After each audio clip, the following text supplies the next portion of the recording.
Now turn to Part 1. You will hear a woman telephoning a travel agent to book a holiday.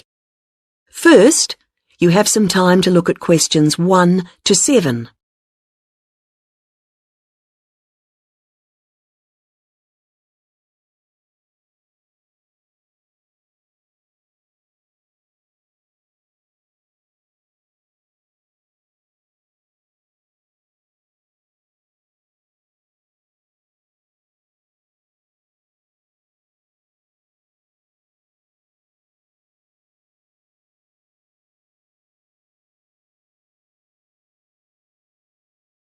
You should answer the questions as you listen, because you will not hear the recording a second time. Listen carefully to the first part of the conversation and answer questions 1 to 7. Hello, you're through to Go Travel. This is Darren speaking. How may I help you today? Hello, I'm calling to book a holiday. Great. May I take your name, please? Yes, it's Greaves, Anna Greaves. Is that G-R-E... No, Grieves. And Anna is with double N. Right. Thank you, Anna. Now, we're delighted you've called us. Can I ask where you heard about us? It was your advertisement in one of the magazines. Was it Holiday World? Oh, yes, that's the one. Good, thank you. It's useful to know. Of course. And did you have a particular holiday in mind, or was it a general inquiry? I think I've chosen. I like the look of the one with the code FT4551. The right destination and the prices seem reasonable. Right. Now, was it for yourself only, or...? Oh no, I want to go with a couple of friends, so there'd be 3 of us going. OK. Now, there's a choice of dates, as you know. Yes, I think, well, we've got to be back by the end of August, so if we say going on August the 16th, that would work fine. No problem. And you can also choose the length of your holiday. There's, let's see, 7, 11 or 14 nights. We thought the middle one would be great. Longer would be nice, of course, but... Maybe next year. Yes. And you do need to have insurance. Uh-huh. With 3 levels, Standard, Super and Super Plus. Standard seems a bit basic. Let's say Super. That should be sufficient. Fine. Before you hear the rest of the conversation, you have some time to look at questions 8 to 10.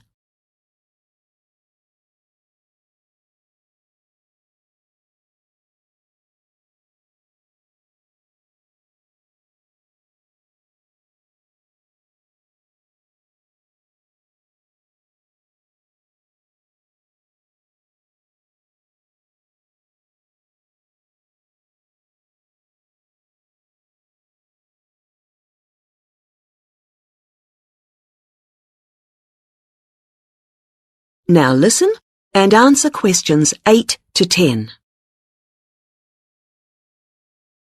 Well, that's all good so far, and the availability's okay. Have you looked through the list of options? They're in the advertisement. I have, and I've got the list here. Some of them do seem a good idea. Which ones would you like to take?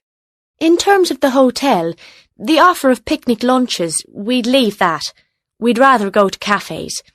I think a balcony for the room is a must. It's so nice to sit out, enjoying the view. Oh, yes. And then the trips. I think we'll pass on the night bus one. I never really enjoy the commentaries.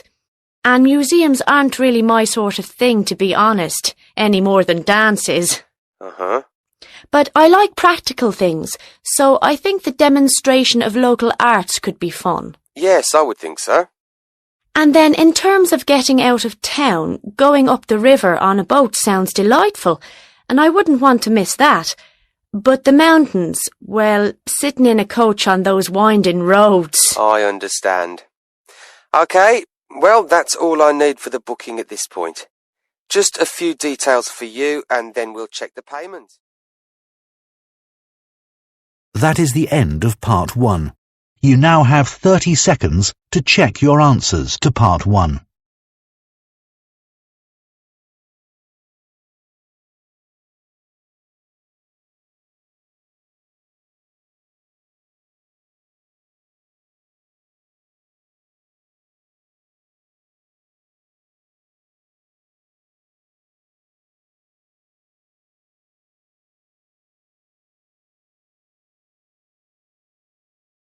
Part 2. You will hear a talk about Runwell, a charity that raises money by organising running races. First, you have some time to look at questions 11 to 17.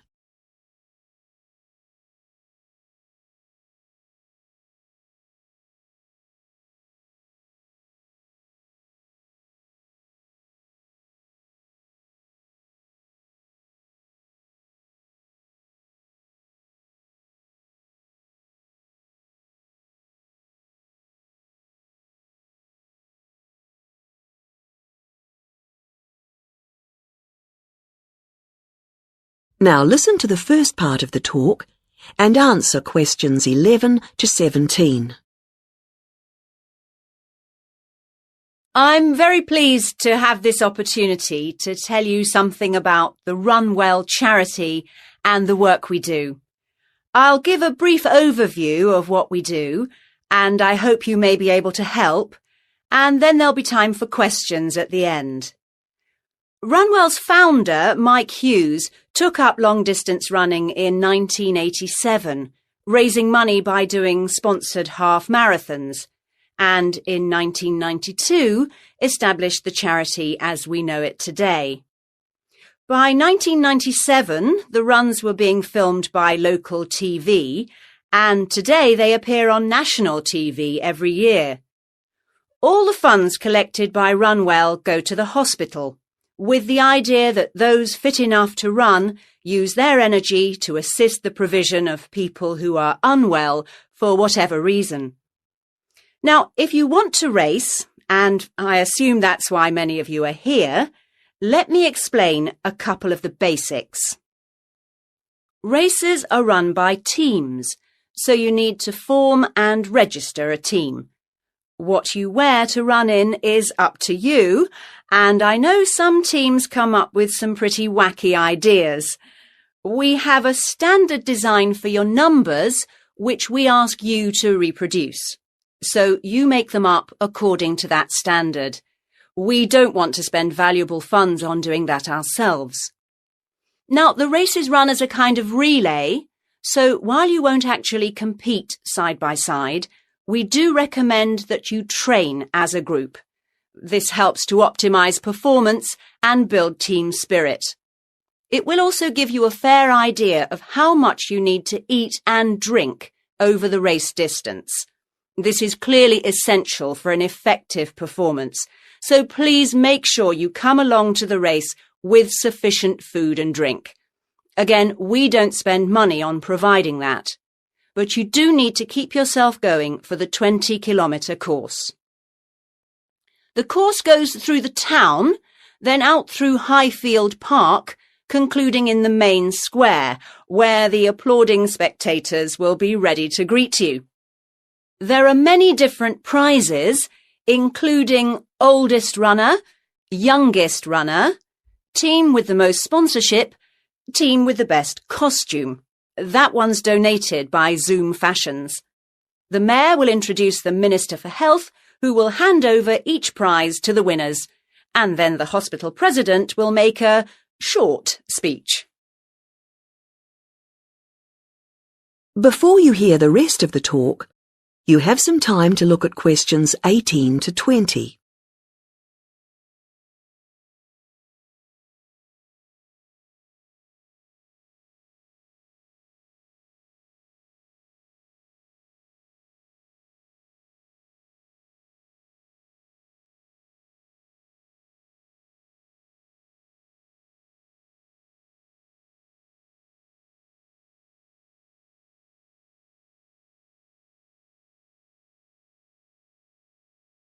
Now listen and answer questions 18 to 20.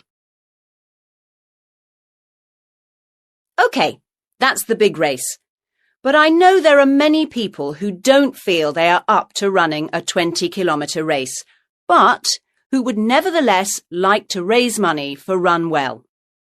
Over the years, we've had experience of many ways of trying to collect money, some very successful, others less so. Now, of course, 20 kilometres is too far for children to run, but there was a sponsored swimming event at the local school last year, and that did very well. People have also tried to organise food-based events, such as selling homemade cakes and bread and so on at the market. And there was a large picnic arranged in 4 bright gardens, although these events failed to justify the efforts put into them, though I'm sure they were very tasty. These days, so many people are out at work all day that going from house to collect money isn't very effective. But it is possible to raise useful funds by selling small promotional items, such as badges with the Runwell motif on them. We're currently checking to see if postcards, perhaps showing the race's winners each year, might also be a good idea or not. We do appreciate the efforts that have gone into selling second-hand goods, but to be honest, the returns have not been very high on this. One very dedicated group organised a team quiz recently, which went very well, and it would be good to see more such activities. There's also been talk of a concert, but we'll have to see how plans for that progress. Now, are there any questions at this stage? That is the end of Part 2. You now have 30 seconds to check your answers to Part 2.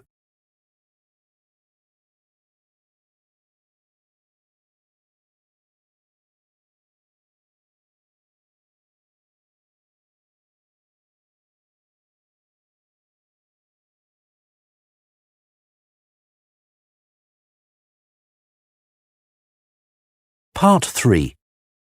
You will hear 3 linguistics students, Joe, Martin and Angela, discussing the presentation that Joe is giving soon as part of his course.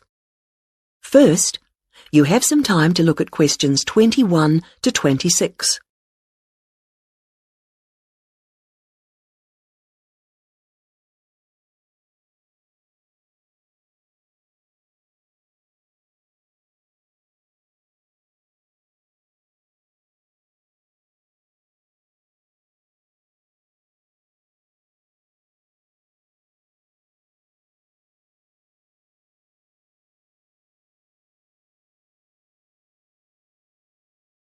Now listen to the first part of the conversation and answer questions 21 to 26.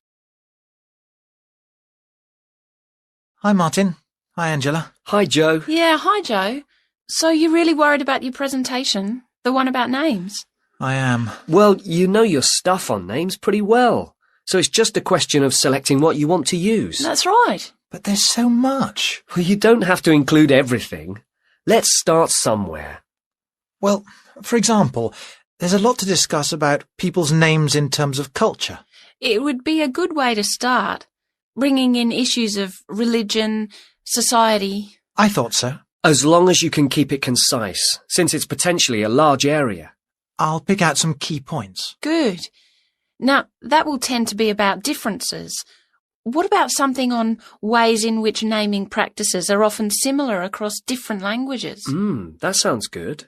I'm not sure how much I could say that's really about just names and not really general language. Maybe you need to give that some more thought. Yes, I'm not ruling it out. Well, what about what first names mean? That's got to be specific to languages or language groups. Yes, there are all sorts of different principles at work. It's a rich area for discussion. And you can present lots of examples. It would mean a good slide or two. I'll enjoy making those up. Don't forget to put our names in. No, okay. Right, where have we got up to? Yes, now there's the question of place names. Ones where the name of the place is the word for the situation, like something to do with sea or mountain, etc. Yes, people often don't realise the origin. It sounds like it's just a translation issue to me. Don't you think you might give that a miss? Given the time limit, perhaps you're right. You need something on place names. Could you get history in? Actually, the way migrants often used to name places after somewhere in their country of origin is interesting. Sounds a bit narrow to me. Well, I'd hope to build it up a bit. Perhaps you should make a final decision on that later. OK, I'll see how the rest of it goes first. Is that the lot? No, there's still country names, the origins of those. I think that's an interesting area. Yeah, because it's something we often don't think about. It'd be a way to bring in various aspects. History, certainly. I could project a map of the world and have people match the original meanings to the countries. Well, that seems to be a foregone conclusion. Fine. Yes, I'm feeling clearer already. Now you have some time to look at questions 27 to 30.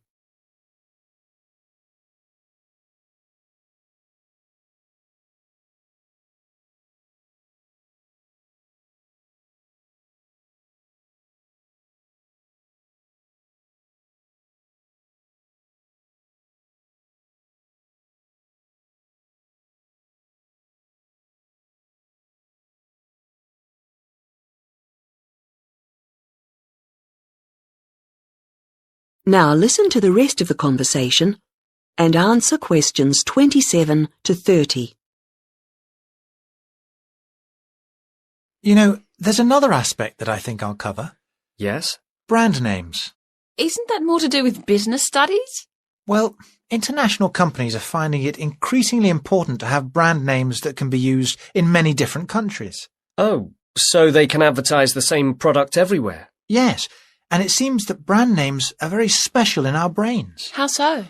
Well, there was a research study recently, carried out on a group of about 50 students. They showed them 108 words, and the students had to say whether they recognised them as real words or not. The list included, all mixed up, ordinary nouns, brand names, and meaningless words, and they were shown all the words quickly. And the brand names seemed to be recognised strongly and in the emotional right-hand side of the brain. It was interesting that the brand names were recognised more readily if they were displayed in capital letters rather than lowercase, something which doesn't apply to normal words. How strange. What else did the researchers find out? Of course, it's a relatively small study, but they suspect that other visual features are at play. And so that, for example, colour has a major effect in helping us to store brand names in a special way in our brains. I suppose that's logical. But what do they mean by a special way? I'm not saying I understood everything about this study. Of course not. But they seem to be saying that the power of brand names is that they conjure up a range of associations inside our brains, more so than ordinary words or names do. I guess this is great news for international companies. Potentially, certainly. Though exactly what they do... That is the end of part 3. You now have 30 seconds to check your answers to part 3.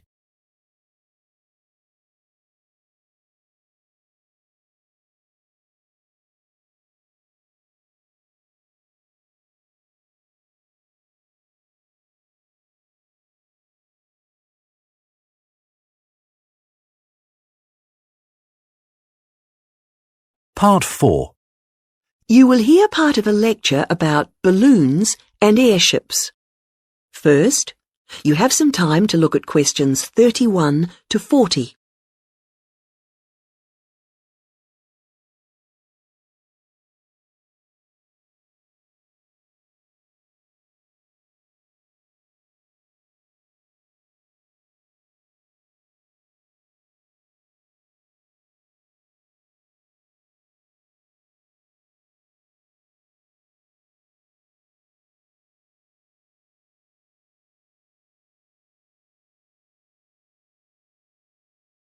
Now listen to the lecture and answer questions 31 to 40.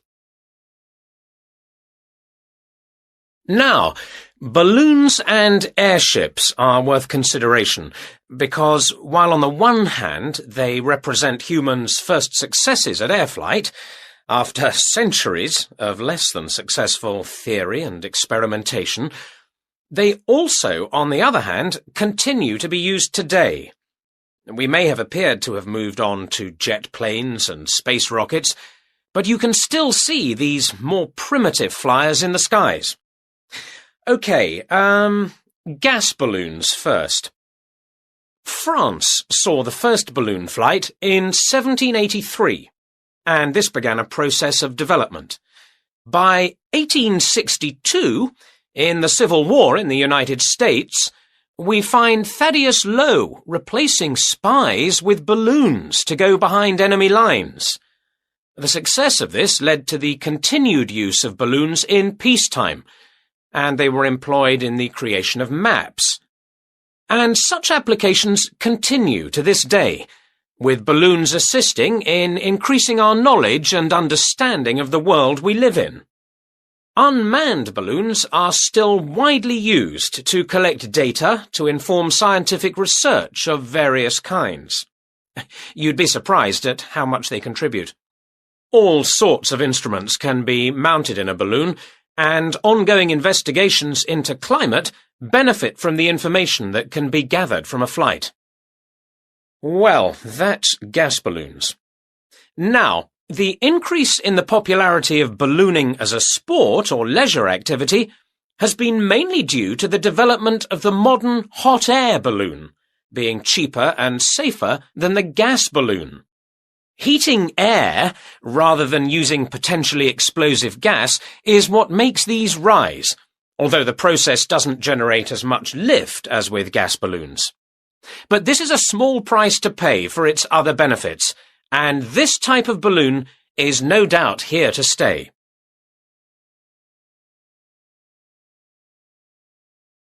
Airships are also fairly old in their origins.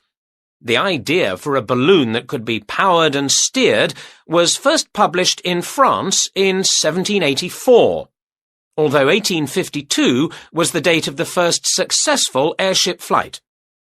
The first airships, like the first aircraft, didn't provide any weather protection for their crew, so it must have been rather uncomfortable up there. But designs continued to develop in sophistication.